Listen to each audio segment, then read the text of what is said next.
ರಾಜ್ಕುಮಾರ್ ಹಿರಾಣಿಯವರ ಮೊದಲ OTT web series Pritam and Pedro. ಈ ಕಥೆಯ ಹೀರೋ ಇನ್ಸ್ಪೆಕ್ಟರ್ ಪೆಡ್ರೋ, ಅನುಭವ ಇರುವ ಪೊಲೀಸ್ ಆಫೀಸರ್. ಆದರೆ ಒಂದು ಪನಿಷ್ಮೆಂಟಿಂದ ಅವನ್ನ ಸೈಬರ್ ಸೆಲ್ಗೆ ಟ್ರಾನ್ಸ್ಫರ್ ಮಾಡ್ತಾರೆ. ಪ್ರಾಬ್ಲಮ್ ಅಂದರೆ ಟೆಕ್ನಾಲಜಿ ಬಗ್ಗೆ ಅವನಿಗೆ ಅಷ್ಟು ನಾಲೆಜ್ ಇಲ್ಲ. ಕಂಪ್ಯೂಟರ್, ಹ್ಯಾಕಿಂಗ್, ಸೈಬರ್ ಕ್ರೈಮ್ ಇವೆಲ್ಲ ಅವನಿಗೆ ಕಂಪ್ಲೀಟ್ಲಿ ಹೊಸ ಪ್ರಪಂಚ.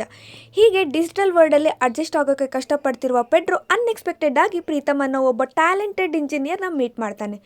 ಅವನು ವ್ಯಾಕ್ಯೂಮ್ ಕ್ಲೀನರ್ ಇಂಜಿನಿಯರ್ ಆಗಿದ್ದರೂ ಹ್ಯಾಕಿಂಗಲ್ಲಿ ತುಂಬ ಎಕ್ಸ್ಪರ್ಟ್. ಪೊಲೀಸ್ ಡಿಪಾರ್ಟ್ಮೆಂಟ್ ಜೊತೆ ಆಫಿಷಿಯಲಿ ಕನೆಕ್ಷನ್ ಇಲ್ಲ, ಆದರೂ ಅವನ ಸ್ಕಿಲ್ ತುಂಬ ಎಕ್ಸ್ಟ್ರಾರ್ಡಿನರಿ. ಇಬ್ಬರು ಸೇರಿ ಮಾರ್ಟಿನ್ ಅನ್ನೋ ಡೇಂಜರಸ್ ಮಾಸ್ಟರ್ ಮೈಂಡ್ ಹ್ಯಾಕರ್ನ ವಿರುದ್ಧ ಹೋರಾಟ ಶುರು ಮಾಡ್ತಾರೆ. ಕತೆ ಶುರು ಆಗೋದೇ ಒಂದು ಶಾಕಿಂಗ್ ATM ಕಳ್ಳತನದಿಂದ. ಬುರ್ಕ ಹಾಕಿರೋ ಗ್ಯಾಂಗ್ ಒಂದು ATM ಮಷಿನ್ನ ಡೈರೆಕ್ಟಾಗಿ ಕದ್ಕೊಂಡು ಹೋಗ್ತಾರೆ. ಈ ಇನ್ಸಿಡೆಂಟ್ ಇವತ್ತಿನ ಡಿಜಿಟಲ್ ಯುಗದಲ್ಲಿ ಪೊಲೀಸ್ಗೆ ಫಿಸಿಕಲ್ ಕ್ರೈಮ್ ಜೊತೆ ಸೈಬರ್ ಕ್ರೈಮ್ ಹ್ಯಾಂಡಲ್ ಮಾಡೋದು ಎಷ್ಟು ಚಾಲೆಂಜ್ ಅಂತ ತೋರಿಸುತ್ತೆ. ಇದರ ಮಧ್ಯೆ ಪ್ರೀತಮ್ ತನ್ನ ತಾತನ ಹಳೆಯ ಟೇಪ್ ರೆಕಾರ್ಡ್ ಕಳೆದೋಗಿದೆ ಅಂತ ಪೊಲೀಸ್ ಸ್ಟೇಷನ್ಗೆ ಕಂಪ್ಲೇಂಟ್ ಕೊಡ್ತಾನೆ. ಆ ಟೇಪ್ ರೆಕಾರ್ಡರ್ ಪ್ರೈಸ್ ಕಡಿಮೆ ಇದ್ರೂ ಅದರಲ್ಲಿ ಅವನ ಅಜ್ಜಿಯ ಹಳೆಯ ನೆನಪುಗಳು ಮತ್ತು ರೆಕಾರ್ಡ್ಸ್ ಇರ್ತವೆ. ಇದು ಅವನಿಗೆ ತುಂಬ ಎಮೋಷ್ನಲಿ ಕನೆಕ್ಟ್ ಆಗಿರೋ ರೆಕಾರ್ಡರ್ ಆಗಿರುತ್ತೆ. ಈ ಚಿಕ್ಕ ಇನ್ಸಿಡೆಂಟ್ ಕತೆಗೊಂದು ಎಮೋಷ್ನಲ್ ಟಚ್ ಕೊಡುತ್ತೆ.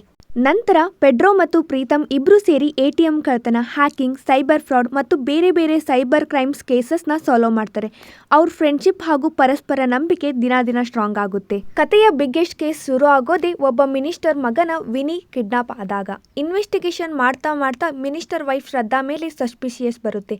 ಎಲ್ಲ ಕ್ಲೂಸ್ ಫಾಲೋ ಮಾಡ್ತಾ ಅಲೆಕ್ಸಾ ಡಿವೈಸಸ್ ಹ್ಯಾಕ್ ಮಾಡಿ, mobile cover tracking, social media investigation use ಮಾಡಿ ಇಬ್ಬರು ಒಂದು ಶಾಕಿಂಗ್ ಸತ್ಯನ ಡಿಸ್ಕವರ್ ಮಾಡ್ತಾರೆ. ಅದೇನಂದ್ರೆ ನಿಜವಾಗ್ಲೂ ವಿನಿನ ಯಾರೂ ಹೊರಗಡೆ ಕಿಡ್ನಾಪ್ ಮಾಡಿರಲ್ಲ. ಅವನು ತನ್ನ ಮನೆ ಒಳಗಡೆಯೇ ಹೈಡ್ ಆಗಿರ್ತಾನೆ. ಇದರ ಹಿಂದೆ ಇರುವುದು ಡೇಂಜರಸ್ ಬ್ಲೂ ವೇಲ್ ಗೇಮ್. ಇದು ಮಕ್ಕಳನ್ನ ಮೆಂಟಲಿ ಮ್ಯಾನಿಪುಲೇಟ್ ಮಾಡಿ ಡೇಂಜರಸ್ ಟಾಸ್ಕ್ ಮಾಡಿಸುವಂತೆ ಆನ್ಲೈನ್ ಗೇಮ್. ಇದನ್ನ ಮಾರ್ಟಿನ್ನೇ ಮಾಡಿಸ್ತಿರ್ತಾನೆ. ಕತೆ ಮುಂದೆ ಹೋಗ್ತಾ ಪ್ರೀತಮ್ ತನ್ನ ನಿಜವಾದ ಐಡೆಂಟಿಟಿ ರಿವೀಲ್ ಮಾಡ್ತಾನೆ. ಅವನು ಒರಿಜಿನಲ್ ಹೆಸರು ಕಬೀರ್ ಸಹಾನಿ.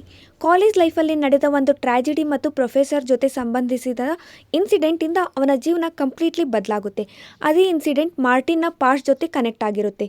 ಇವರಿಬ್ಬರ ಮಧ್ಯೆ ಇರುವ ದ್ವೇಷಕ್ಕೆ ನಿಜವಾದ ಕಾರಣ ಅಲ್ಲಿ ರಿವೀಲ್ ಆಗುತ್ತೆ. ಇನ್ನೊಂದು ಕಡೆ ಪೆಡ್ರೋ ತನ್ನ ಸತ್ತಿರುವ ಮಗನ ನೆನಪಿನಿಂದ ಎಮೋಷ್ನಲ್ ಪೇನ್ ಎಕ್ಸ್ಪೀರಿಯನ್ಸ್ ಮಾಡ್ತಿರ್ತಾನೆ.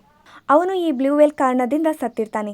ಈ emotion, online bullying, dangerous games ಮತ್ತು ಸೈಬರ್ ಮ್ಯಾನಿಪುಲೇಷನ್ನಿಂದ ಮಕ್ಕಳು ಹೇಗೆ ಸಫರ್ ಆಗ್ಬೋದು ಅಂತ ಕತೆ ಪವರ್ಫುಲ್ ಆಗಿ ತೋರಿಸುತ್ತೆ. ಕ್ಲೈಮ್ಯಾಕ್ಸಲ್ಲಿ ಲೈಟ್ ಹೌಸ್ ಹತ್ರ ಪ್ರೀತಮ್ ಮತ್ತು ಮಾರ್ಟಿನ್ ಮಧ್ಯೆ ಥ್ರಿಲ್ಲರಿಂಗ್ ಫೇಸ್ ಆಫ್ ನಡೆಯುತ್ತೆ. ಮಾರ್ಟಿನ್ ಟೆಕ್ನಾಲಜಿ ಯೂಸ್ ಮಾಡಿ ಎಲ್ಲರನ್ನು ಕನ್ಫ್ಯೂಸ್ ಮಾಡೋಕ್ಕೆ ಟ್ರೈ ಮಾಡ್ತಾನೆ. ಆದರೆ ಪ್ರೀತಮ್ ತನ್ನ ಇಂಟೆಲಿಜೆನ್ಸ್ ಮತ್ತು ಹ್ಯಾಕಿಂಗ್ ಸ್ಕಿಲ್ ಇಂದ ಮಾರ್ಟಿನ್ ವೀಕ್ನೆಸ್ನ ಡಿಸ್ಕವರ್ ಮಾಡಿ ಅವನನ್ನು ಡಿಫೀಟ್ ಮಾಡ್ತಾನೆ. ಕೊನೆಗೆ ಜಸ್ಟಿಸ್ ಸಿಗುತ್ತೆ. ವಿನಿ ಸೇಫ್ ಆಗಿ ರೆಸ್ಕ್ಯೂ ಆಗ್ತಾನೆ. ಪೆಡ್ರೋ ತನ್ನ ವೈಫಿ ಸ್ಟ್ಯಾಸಿ ಜೊತೆ ರಿಲೇಷನ್ಶಿಪ್ ಇಂಪ್ರೂವ್ ಮಾಡ್ಕೋತಾನೆ. ಮಾರ್ಟಿನ್ ಪ್ಲ್ಯಾನ್ ಕಂಪ್ಲೀಟಾಗಿ ಫೇಲ್ ಆಗುತ್ತೆ. ಕತೆಯ ಕೊನೆಯ ಮೆಸೇಜ್ ತುಂಬ ಇಂಪಾರ್ಟೆಂಟ್. ಇವತ್ತಿನ ಡಿಜಿಟಲ್ ಯುಗದಲ್ಲಿ ಪೇರೆಂಟ್ಸ್ ತಮ್ಮ ಮಕ್ಕಳು ಆನ್ಲೈನಲ್ಲಿ ಏನು ಮಾಡ್ತಿದ್ದಾರೆ ಅಂತ ಗಮನಿಸಬೇಕು. ಫ್ರೀಡಮ್ ಕೊಡಬೇಕು, ಆದರೆ ಗೈಡೆನ್ಸ್ ಕೂಡ ಈಕ್ವಲಿ ಇಂಪಾರ್ಟೆಂಟ್. ಟೆಕ್ನಾಲಜಿ ಒಳ್ಳೆಯದಕ್ಕೆ ಯೂಸ್ ಆದರೆ ಜೀವನ ಬದಲಾಯಿಸುತ್ತೆ. ಅದನ್ನು ತಪ್ಪಾಗಿ ಯೂಸ್ ಮಾಡಿದ್ರೆ ಅದು ಡೇಂಜರಸ್ ಆಗಬಹುದು.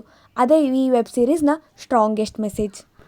ಈ ರೀತಿ ಫಿಲ್ಮ್ ಕಂಟೆಂಟ್ಗಾಗಿ ಬೆಲ್ ಐಕಾನ್ನ ಕ್ಲಿಕ್ ಮಾಡಿಕೊಂಡು ನಮ್ಮ ಪೇಜ್ನ ಫಾಲೋ ಮಾಡ್ಕೊಳ್ಳಿ.